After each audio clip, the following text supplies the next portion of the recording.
outside at the park. Oh yeah, you're going to wipe off your feet. You're going to wash off your feet. So just There's a basket right over here. One at a time. No, don't drop them. There's a basket. My name is Christina Cavateo. I'm from Brooklyn, New York. My name is Sean Rivera. I'm from Brooklyn, New York. We're having a baby during this COVID pandemic. It became obvious that there was people getting sick, and we had to figure out what we were going to do next. And so we said, let's pack up a bunch of Lysol, maybe 2 days, maybe 2 weeks. Let's go up to mom's. And it ended up being a lot more. We're at how many weeks now? 6 weeks now. 6 weeks now. And how many weeks pregnant? We're 30? 38 weeks, 3 days. There was a duck egg in the water. Did Our you guys son's see the duck egg out 11 the water? and daughter is 6. So it's been a whole new lifestyle for them, not only for all of us to, leave our home. This is my mother's rice farm, which is something that doesn't exist in New York State. My mother has been awesome. She basically turned the laundry room into like a room for, our kids, so it was a whole production. We painted it and this and that. So there's that whole, nesting phase that you go through while pregnant, and you can't really nest when you're not in your own tree.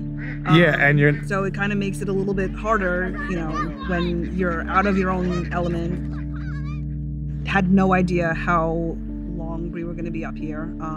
Had we would have packed a lot more stuff. Yeah. Initially, when we got up here, we had no idea what we were doing for the birthing plan. We had every intention on, to have our little girl in Methodist, which is the hospital that's closest to us.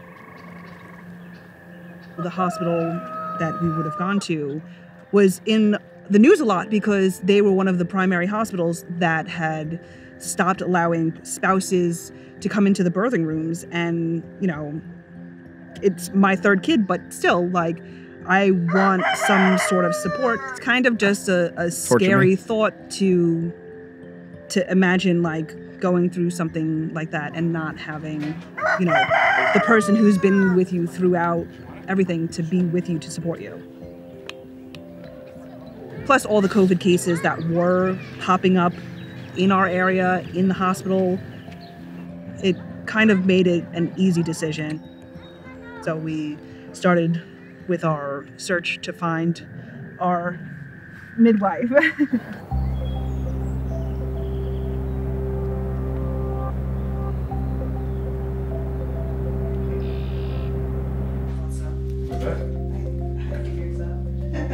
All right, lovies. Here you are, home away from home. This is so cool. This is Great? Look at the view of the mountain. I feel relaxed, which is almost impossible. That's fantastic. This is, your room. And as long as people will take care of your older children, you can stay and recover for a bit.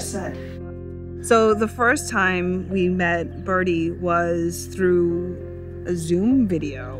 When we were still candidates. You didn't have to do We anything. met with Birdie and Judith, her assistant, and they greeted us at the door with masks on.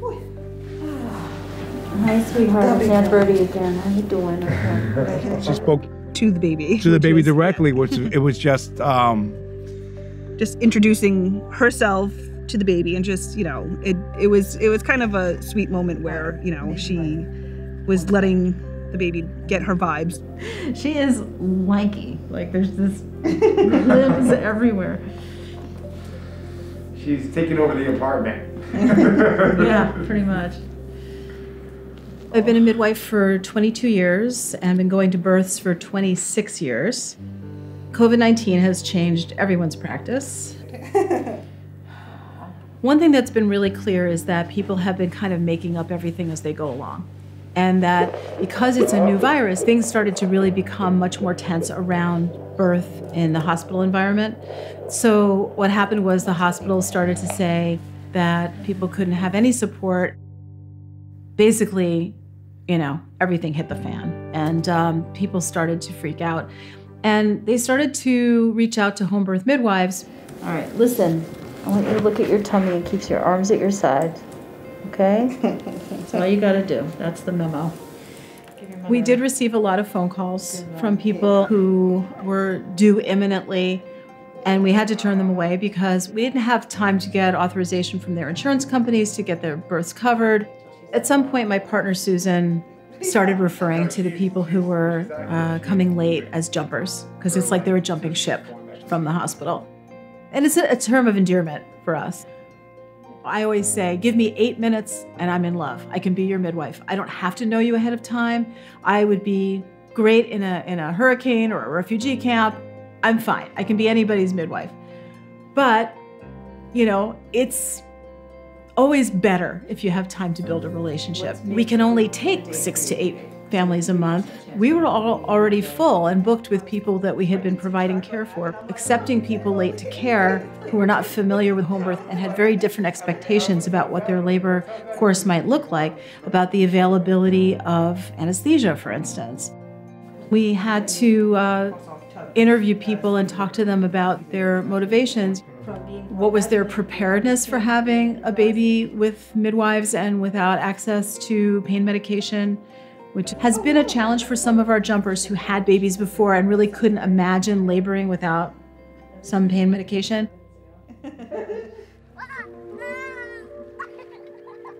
This is my 3rd pregnancy, and it's still, you know, there's a lot of unknowns. Having Birdie, you know, is reassuring because she has, you know, so much experience behind her that it kind of brings down the level of anxiety.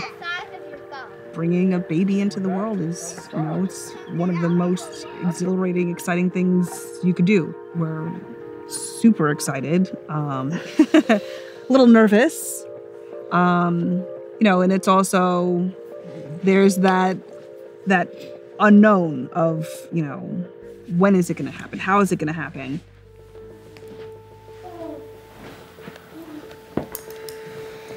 So our job is to monitor to make sure that the plan to stay in the community setting is appropriate for her.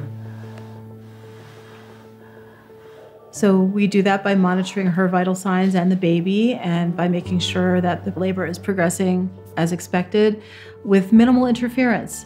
And they have an experience of growing their family that is for them.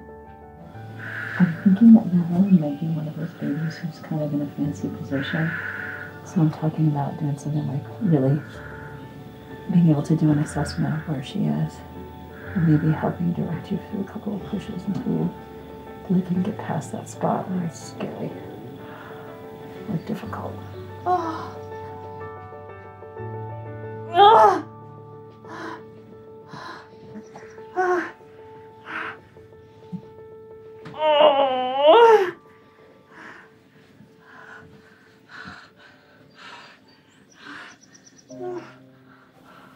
It's extremely unlikely for someone who's had a couple of vaginal births before to need to transfer in labor.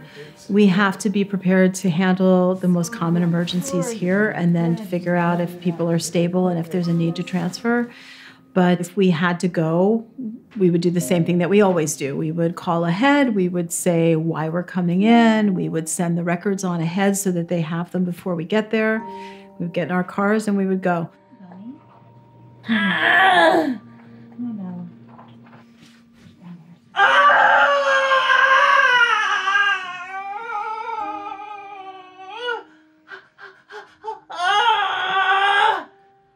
Christina, the top of her head is like 2 inches away. Okay, okay. And all you gotta do is get her out up to the ears, right? Okay. Then she'll just slither right in. Okay. Aww. Her head's out. Heads out, honey. Heads out. I see your head. Get around! She's coming A little in now. push. Push. Ah! Yep, she's out. She's out. Ah! Poppy's egg. Ah! Oh. Ah! Oh my goodness. Oh.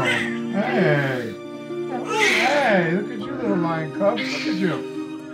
Do not make dainty babies. You're a big girl. You're a big girl. You're a big girl. Chunky girls. Oh my goodness, you're so big. Hi. Hey, you're so big. You're a big girl. You're a big girl. Look at you, a little bub. Look at that. Oh my goodness. Little cutie patootie. Hey. She had some complications with the positioning of the baby that made the labor longer and more challenging than she probably anticipated. So for somebody who has had 2 babies before but had anesthesia with those births and was able to really, really rest in between, it's extraordinary. Holy moly. It was a lot to get this 10-pound, 6-ounce little girl out. We left the house at 5:30. My contractions started at around 1. So, needless to say, we're tired. It's amazing though, we feel, and it couldn't have been more of a perfect place to bring in our darling Madeline into the world. Madeline into the world. Madeline. The intimacy was enormous to have, having such kindred folks around you. Kind of a wild, nerve-wracking experience. But definitely worth it.